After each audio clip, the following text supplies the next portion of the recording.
Assalamualaikum warahmatullahi wabarakatuh. Berjumpa lagi dengan video saya. Di sini saya akan menjelaskan dampak ketunanetraan terhadap psikologi orang tua karena anaknya terlahir cacat atau tunanetra. Sebelum itu perkenalkan, nama saya Iswanto dari kelas 3A1 Prodi PLB. Begitu ya. Saya akan menjelaskan dampak psikologis yang dialami oleh orang tuanya ketika anaknya terlahir cacat atau tunanetra. Begini, anak adalah seorang anak adalah buah hati dari orang tua ya. Anak adalah buah hati dari setiap orang tua, terutama ibu ya.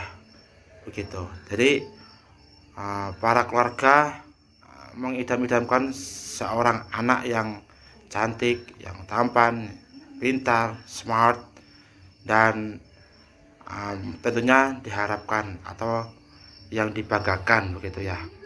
Tetapi ada satu hal yang perlu kita ketahui secara tidak sadar ataupun sadar.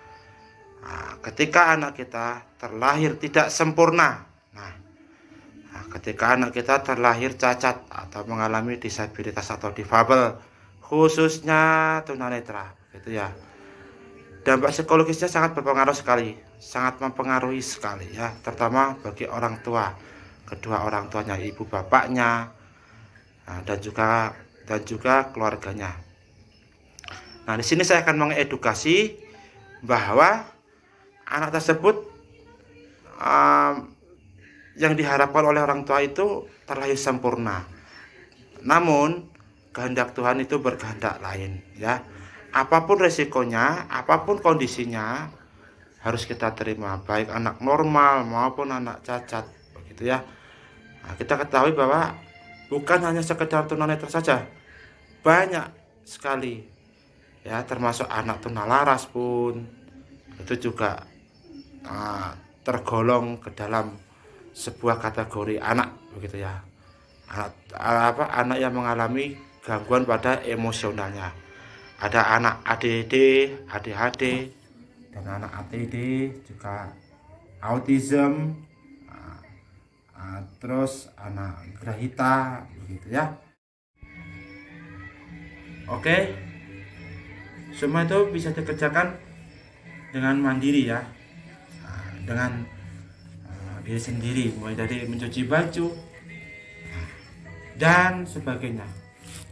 Tunanetra juga bisa mengoperasikan laptop, mengoperasikan handphone, tentunya dengan satu bantuan aplikasi.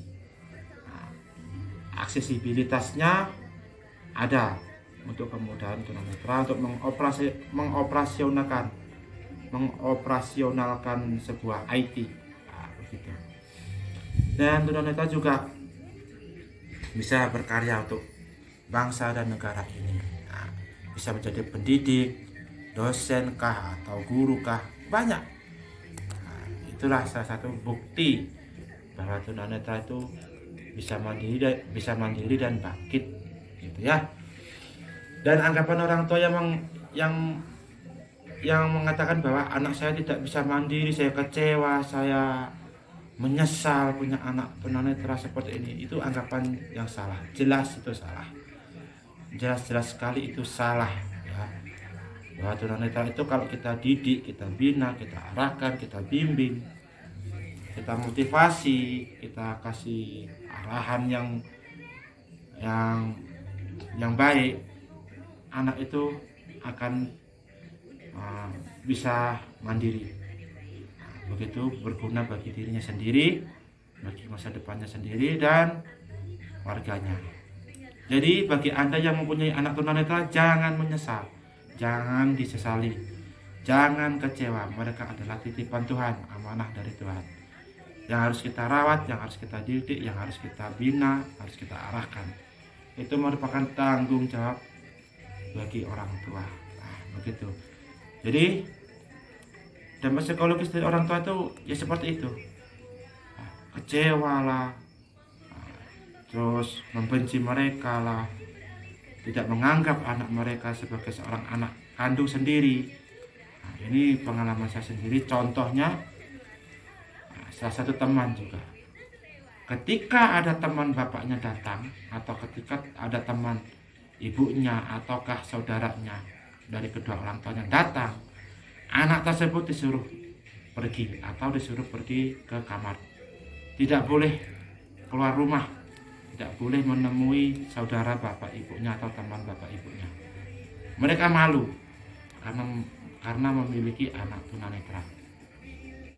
Jadi di sana itu saya diajarkan segala hal ya untuk bekal kemandirian saya, mulai dari kebersihan diri juga diajarkan, begitu ya, diajarkan activity daily living skill atau ADL.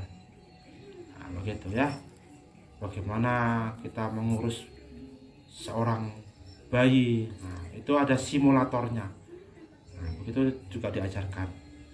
Begini ya cara mengurus anak, masak dan sebagainya. Nah, begitu. Jadi anggapan orang tua yang beranggapan anaknya tunanetra itu tidak bisa mandiri, tidak bisa mengerjakan sesuatu hal seperti orang normal, nah, itu salah. Nah, itu menurut pengalaman saya sendiri seperti itu. Bahkan tunanetra pun juga bisa menggunakan IT, nah, begitu ya, mulai dari handphone, mulai dari laptop, komputer dan lain-lain sebagainya. Contoh teman saya sendiri yang suka otak-atik program handphone dan juga laptop, begitu ya, pasang aplikasi, install dan sebagainya.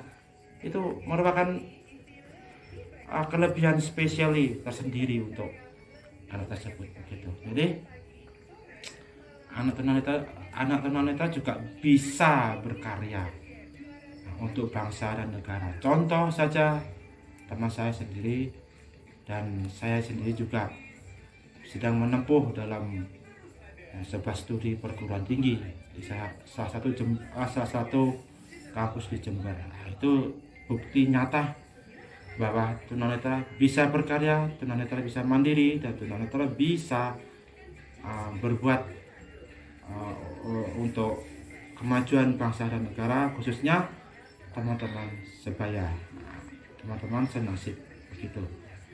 Nah, tunanetra juga bisa bekerja. Nah, diajarkan keterampilan, begitu ya. Apa yang diajarkan?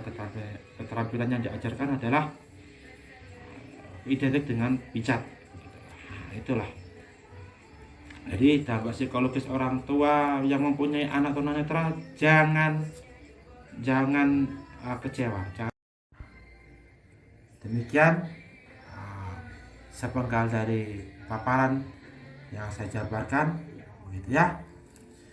Dan semoga kita sebagai anak difabel atau tunanetra janganlah menyerah, jangan putus asa. Kita bisa bangkit, berprestasi, kita bisa berkarya, kita bisa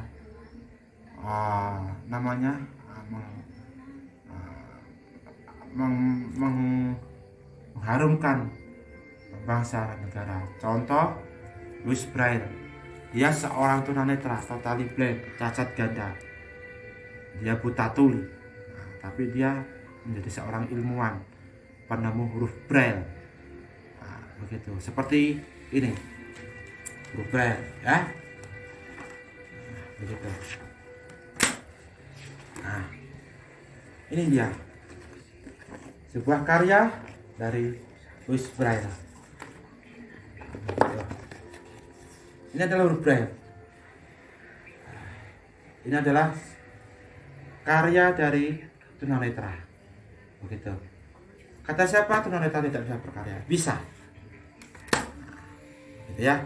Dan ini adalah sebuah alat untuk menulis. Ini juga awal mula dari penemuan seorang ilmuwan yang bernama Louis Braille, serta dengan alatnya, stylus. Oke.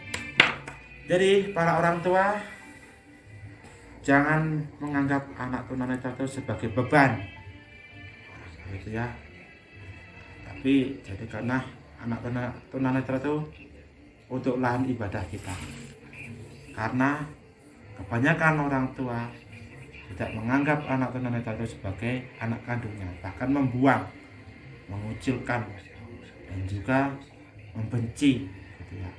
Saya benci kamu, saya benci dia, karena kamu nggak bisa berbuat apa-apa. Nah, kalau di sekolah kan pasti bisa. Di sekolah inklusi, diajarkan baca tulis braille namanya ya, baca tulis, tapi tulisannya tulisan braille seperti yang saya tunjukkan di atas tadi gitu. Oke, pengalamannya saya bagikan, semoga bermanfaat, semoga menjadikan referensi, acuan sebagai penyemangat bahwa tunanetra itu tidak benar, yang dianggap tidak bisa mandiri, tidak bisa inilah, tidak bisa itulah.